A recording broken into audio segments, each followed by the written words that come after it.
ભગવતે વાસુદેવયા.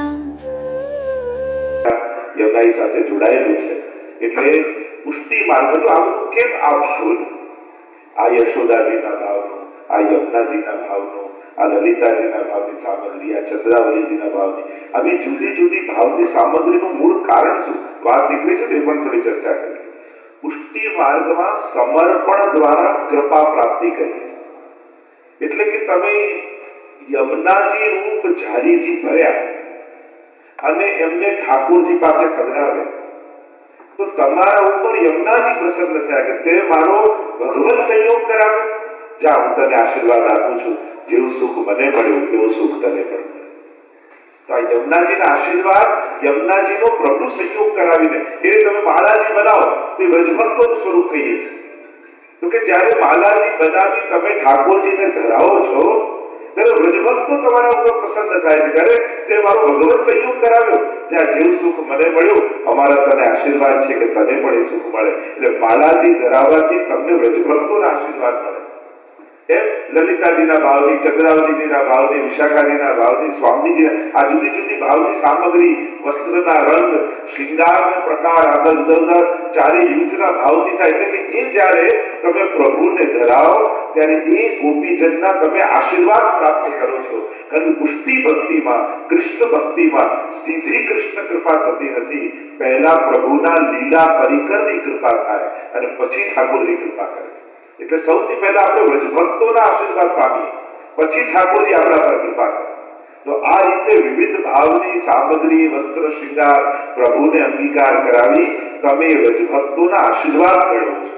મૂળ એ ભાવના છે. કારણ કે આપણા પુષ્ટિ માર્ગને સમજવા માટે અહીંયા રીઝન્સ નથી, અહીંયા ઇમોશન્સ છે. બીજે મર્યાદામાં આરતીનું આ કારણ, માળાનું આ કારણ, પૂજાનું આ, દરેકમાં રીઝન ગોતીએ. અહીંયા રીઝન નથી. આ પ્રેમનો માર્ગ છે ને, એટલે અહીંયા ઇમોશન્સ છે, ભાવનાઓ છે. એટલે કે આ કરી તમે એ ઇમોશનને પ્રાપ્ત કરો છો, તમે એ ભાવનાને પ્રાપ્ત કરો છો કે યમુનાજીની સેવા કરી મેં યમુનાજીનો ભાવ હૃદયમાં ધારણ કર્યો, મેં ચંદ્રાવલીજી રૂપ સેવા કરી મેં ચંદ્રાવલીજીનો ભાવ હૃદયમાં ધારણ કર્યો. એટલે કૃષ્ણ ભક્તિમાં રીઝન ગોતવાના જતા ઇમોશન મેળવવા છે કે આપણે ઇમોશન્સથી સભર થઈએ, ભાવ ભાવનાથી સભર થઈએ તો આપણી સેવા કલાત્મક અને રસાત્મક બને. આ કારણ આપણે ત્યાં છે. એટલે દરેકનો જુદો જુદો ભાવ છે. પુષ્ટાવેલા ઠાકોરજી અને રમતા ઠાકોરજીને એક જ સ્થાન પર આજુબાજુમાં બિરાજમાન કરાવાય કે ના કરાવાય? એટલે આપણે ત્યાં વિધાન એ છે, પુષ્ટિ માર્ગની પરંપરા અને પ્રણાલિકા એ છે. સૌથી પહેલા તો કાલે જે મેં સેવાક્રમ સમજાવ્યો એ કમ્પ્લીટ થોડો સેવાક્રમનો ડાવેલી નો અથવા બાકી ઘણા એમ કે અમારે તો અડધો કલાક જ અમને દિવસમાં મળે છે, તો અડધો કલાકમાં અષ્ટયામની ભાવના કરી. કલાક મળે તો કલાકમાં અષ્ટયામી. અષ્ટયામ એટલે આખો દિવસ સેવા કરો. એ તો જે કરી શકતા હોય ધન્ય છે, સૌભાગ્યશાળી છે. પણ આપણી પાસે જેટલો સમય હોય એટલા જ સમયમાં અષ્ટયામની ભાવના કરવાની. એટલે કાલે જે મેં વાત કરી આખા દિવસની સેવાનો નતું કહેતો.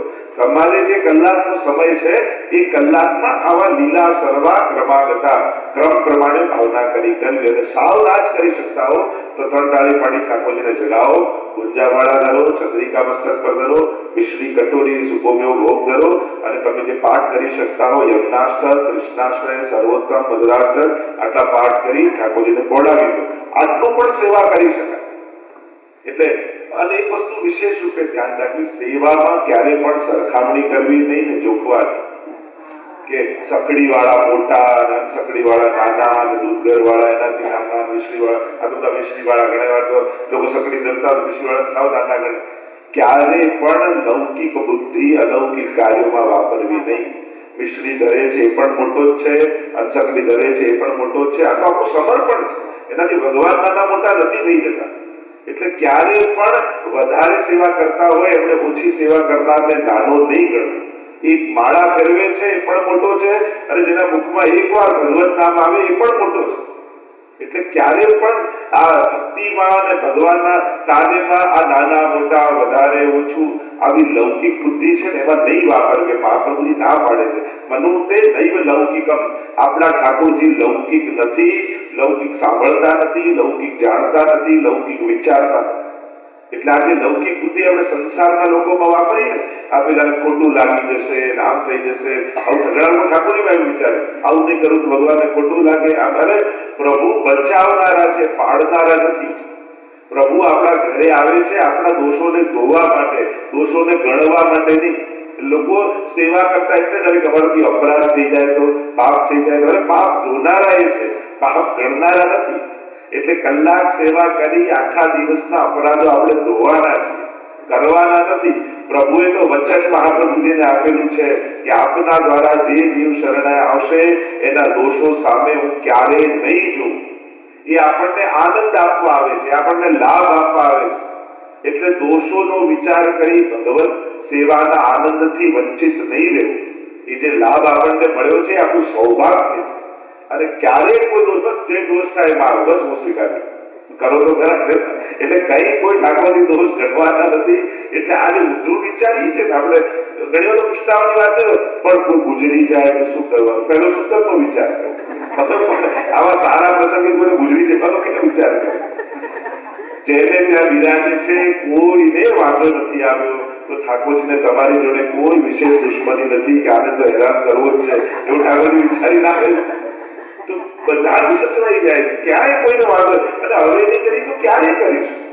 અને એટલા માટે પુષ્ટાવીને ઠાકોરજી પધરાવવા. તમે કરતા જ હો છો, એમાં કઈ નવું નથી કરવાનું. પુષ્ટાવીને જે કરો છો એ જ કરવાનું છે, પણ પુષ્ટાવીને પધરાવવા એટલે એમાં વલ્લભના હૃદયમાં વિરાજતા પ્રભુનો આવિર્ભાવ કરે. એવા સંકલ્પ સાથે પ્રભુને પધરાવવા કે આની સેવાનો હું અંગીકાર કરીશ. અને એટલા માટે જે પુષ્ટાયા ઠાકોરજી હોય એ પુષ્ટાયા ન હોય એની સાથે એક જ સિંહાસનમાં નથી બિરાજતા. તો જે પુષ્ટાયા ન હોય એને બીજે પધરાવવા, સિંહાસન બીજું સિંહાસન નાખવું, મંદિરની ઉપર પધરાવવા. એ દર્શન રૂપે, દર્શનીય રૂપે ઠાકોરજી તમે પધરાયા છે. એટલે દર્શન કરવા અને દંડવત કરવા ચાલે. આ આવિર્ભાવ થયેલા ઠાકોરજી છે. એ પ્રગટ ભગવત સ્વરૂપ સાક્ષાત બિરાજે. દિવાલ ઉપર ઠાકોરજી હોય તો એમાં પ્રગટ ભગવાન નથી, ભગવાનની યાદ છે, ભગવાનનું સ્મરણ છે. એક પ્રકારનું એ સ્મરણ રૂપે હોય અને આ સ્વરૂપ રૂપે હોય કે પુષ્ટાયા એટલે સાક્ષાત નંદ નંદન યશોદાજીના લાલન મારા ઘરે પ્રગટ રૂપે બિરાજ્યા. એવો ભાવ પુષ્ટાયા ઠાકોરજી માં આવે છે. સાક્ષાત પ્રભુ આપણો અંગીકાર સેવાનો કરે છે.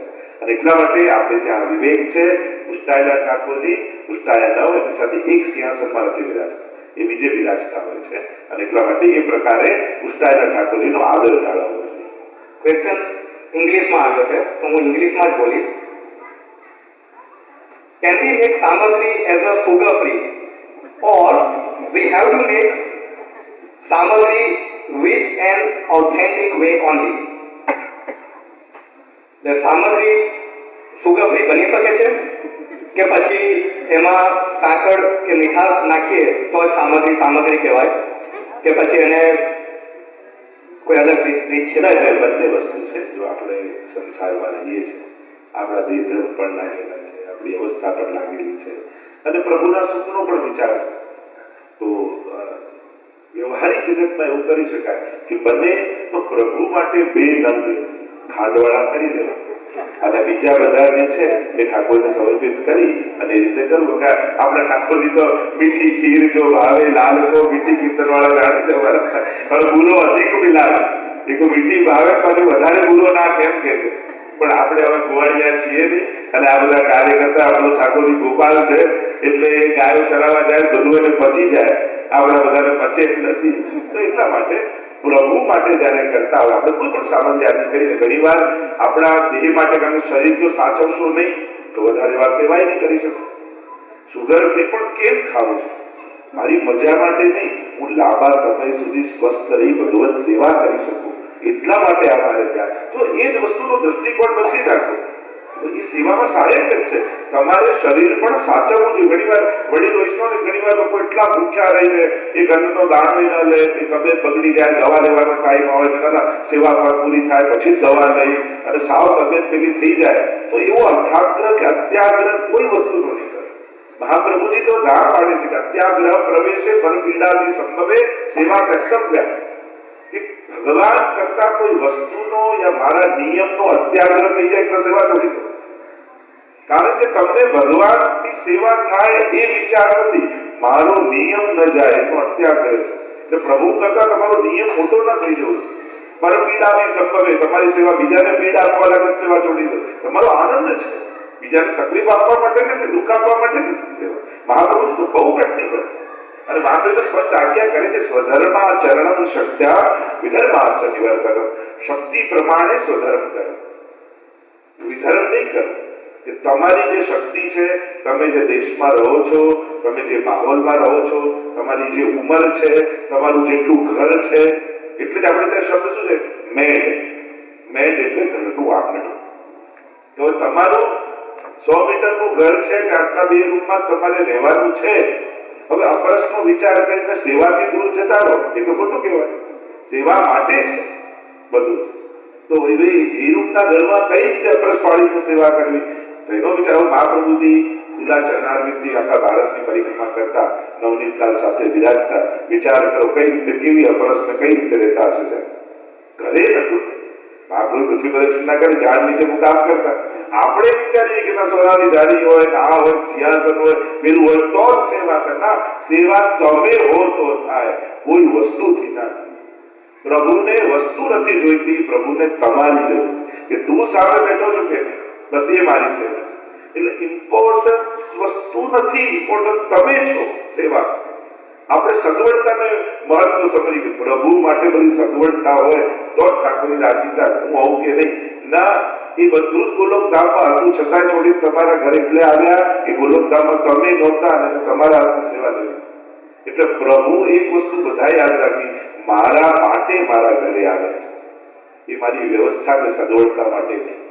અને એટલા માટે પ્રભુને જે ભાવે છે એ મહત્વનું છે. અને તમારો સેવા પ્રકાર યા તમારી દિનચર્યા જેવી છે એટલે તમારા ઠાકોરજી છે. એટલે તમારા ઠાકોરજી છે એટલે તમારા પ્રમાણે તમારા ઘરમાં જેવી વ્યવસ્થા, જેવી શક્તિ તમારી, એટલે બીજાની વધારે શક્તિ હોય એને જોઈને તમારે ખેંચાઈને ઉધાર કરીને એને વધારે કરવા જાઓ તો કાંઈ ઠાકોરજી રાજી થવાના. એ જેમ નાનું બાળક હોય તમારું, એની આગળ લતા મંગેશકરની સીડી વગાડો તો એ રડતું રહેશે, પણ 2 સુરું ગાતી હોય ને માં, એનો અવાજ સાંભળી શાંત થઈ. તો આ ઠાકોરજી તમારા જ, તમારાથી રાજી છે. અને એક વસ્તુ સૂત્ર જીવનમાં યાદ રાખો, આપણી અનાવડત એ આપણી અયોગ્યતા નથી થઈ જતી. આપણી અસમર્થતા એ આપણી અયોગ્યતા નથી ભક્તિ માટે. બધા બધી વસ્તુ માટે કેપેબલ ના હોય, બધા ગાઈ ના શકતા હોય, બધા સારું બનાવી ના શકતા હોય, બધા કોઈને સારા શિંગાર કરતા ના આવડતું હોય.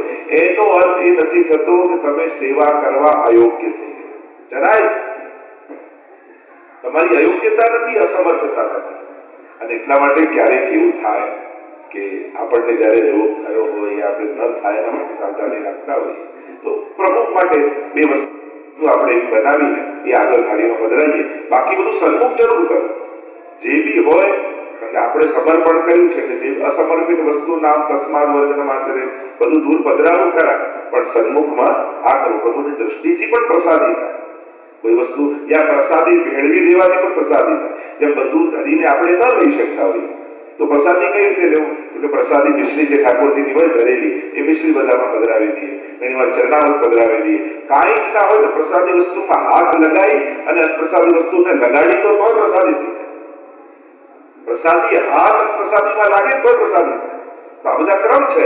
ક્યાંય હોય તો કંઠીને આપણે મનોમન ભોગ ધરીએ છીએ, પણ એક પ્રકાર છે આપણે મૂળ અસમર્પિતના ત્યાગની વાત છે. તો આ રીતે પણ સમર્પિત થાય. અને એટલા માટે આવો ક્રમ કરવો કે પ્રભુ માટે 2 વસ્તુ કરી દેવી અને બાકી બધી વસ્તુ ભલે આપણા માટે પેલી રીતે કરી અને સિદ્ધ કરો. દરેકમાં વિવેક પૂર્વક રસ્તો કાઢો. અહીંયા કોઈ વસ્તુનો અઠાગ્રહ કે દુરાગ્રહ નથી. અહીંયા એ છે બસ તમે ઠાકોરજીથી દૂર ન થાઓ એનો વિવેક છે. પ્રભુને એ નહીં ગમે, સુગર ફ્રી દર્શો તો કદાચ ફીકું ખાઈ લેશે, ખાટ વગર, પણ તમે દૂર થશો ને એ ઠાકોરજીને નહીં ગમે. અને એટલા માટે તમે વધારે મહત્વના